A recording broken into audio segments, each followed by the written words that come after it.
So yeah, thanks for that, Di.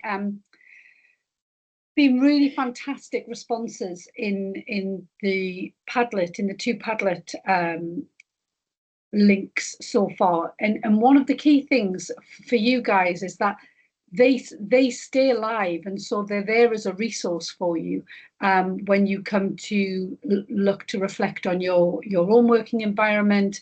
They may give you some ideas, some areas for reflection that maybe without those discussions with other colleagues you might not have come to. So it's really fantastic, and there's some brilliant responses on there. So taking you into the next part of this course strand, so subsection 3. In subsection 3, you were looking at, in the pre-tasks in the PLP, for those who've had a chance to do that, subsection 3 was focused on the skills, attitudes and expertise of education professionals. So the activity 9 looked at the functions of the additional learning needs coordinator from the code, and asked you to reflect on what skills, attitudes and expertise an ALN should have. So some of you have that role currently, some of you are aspiring to that role in the future, maybe some of you have done that role in the past. And all of you will be working with an ALN if that isn't your current role. So the first task was asking you, what are the skills, attitudes and expertise that an ALN needs to be able to undertake that vast role that we know, that the ALN role has become. Then in activity 10, you were asked to reflect on your own skills, attitudes and expertise, and how they align with the professional standards, either the professional standards for teaching and leadership or the professional standards for further education teachers and work-based learning practitioners, depending on your current role and setting, and giving yourself a score from kind of 1 to 10 in each of the strands. It always reminds me of the old magazines when we used to get the magazines just to do the quizzes in them. But it's a really genuinely valuable experience and process to sit down and reflect on yourself as a practitioner, and reflect on those skills and attitudes, and think about how they might be, impacting our own roles. You would then, off the back of that kind of self-evaluation, asked to set yourself some targets in activity 11 to really help you to develop some of those key skills, attitudes and expertise that you'd identified were essential for the additional learning coordinator role. Thinking about that and thinking about inclusive, practitioners, inclusive pedagogy, what are some of the kind of key targets I could identify for myself for developing my own practice. And then in activities 12 and 13, you were identifying the barriers and challenges and the enablers. It's all, like Di said earlier, it's always important to balance those two up. We have negativity bias, don't we, as human beings? So we're very we find it much easier to think about the negatives and the things that are hindering us than we do the things that are really supporting us and enabling us.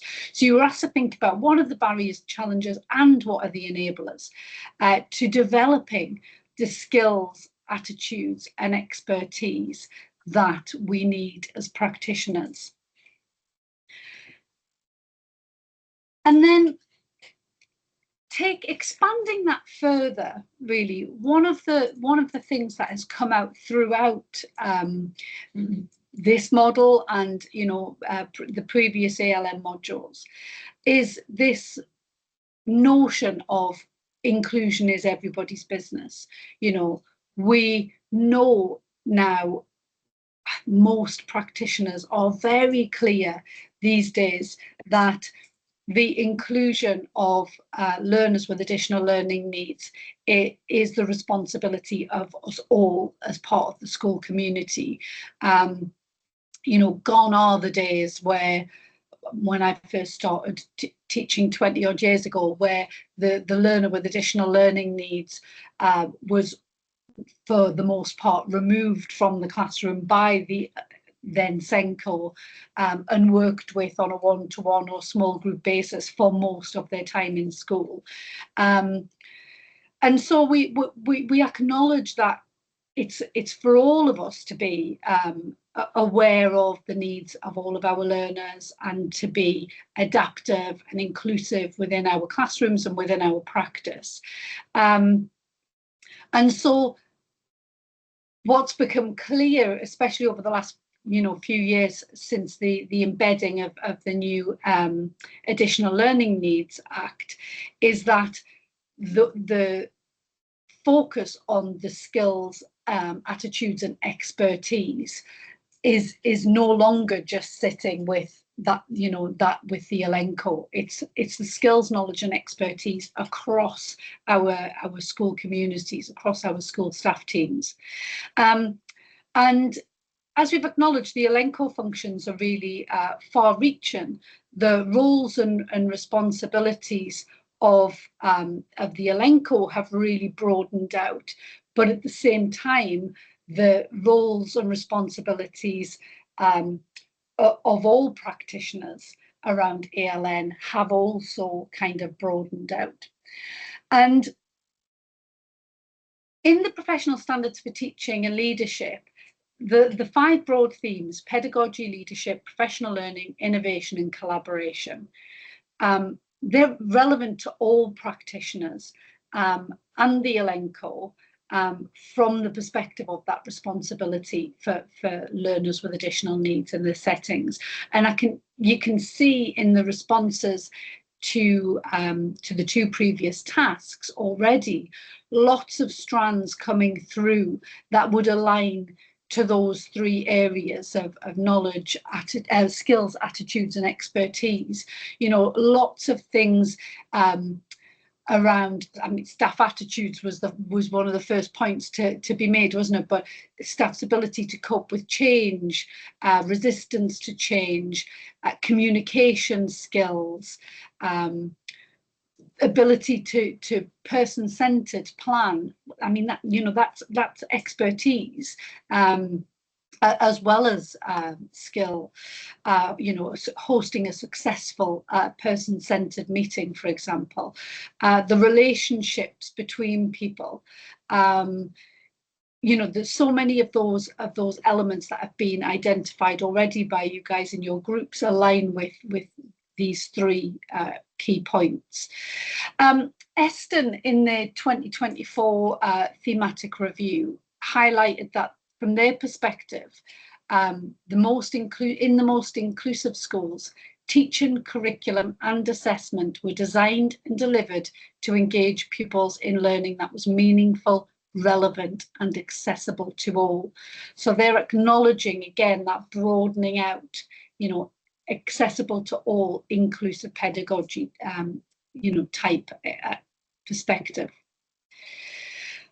And they, in that same report, they looked back to a Welsh Government 2016 definition of inclusive education, and we've shared it here because it remains really poignant.